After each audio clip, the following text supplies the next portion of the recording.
જય ગૌ માતા, જય સુમાણ.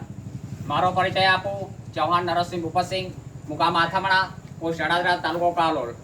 ખેડૂત મિત્રો, તમે જોઈ શકો છો આજે આ પ્રાકૃતિક ખેતી કરતા ખેડૂતોને આજે બોલાયા છે. એની અંદર આપણે સૌ પ્રથમ 10 પરણી અંગ બનાવવાની આ સામગ્રી બધી તૈયાર કરેલ છે. એમાં આજે સામગ્રીની અંદર તમે જોઈ શકો છો આ 200 લીટરનું ડ્રમ છે, પછી હળદર છે, તમાકુ છે, પાવડર છે, આદુ છે, અને એની સાથે આપણે આ 10 પરણી અંગની અંદર 10 જાતની વનસ્પતિના પાન ઉમેરવાના છે. તો આ તમે આ પાન જોઈ શકો છો.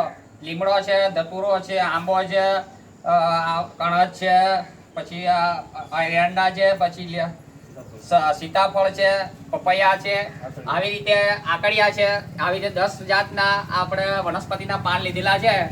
તો આ દરેક ખેડૂત મિત્રોને આ મકાઈની અંદર ચાલે, સોયાબીનની અંદર ચાલે, ગુવારની અંદર ચાલે, બધા જ કઠોળ ધાન્યથી માંડીને કઠોળ વર્ગના બધા જ પાકની અંદર આ 10 પરણી અંગ એવું સરસ સારામાં સારું રિઝલ્ટ આપે છે કે કોઈ જાતની પેસ્ટિસાઇડ દવા છોડવાની પણ જરૂર હોતી નથી.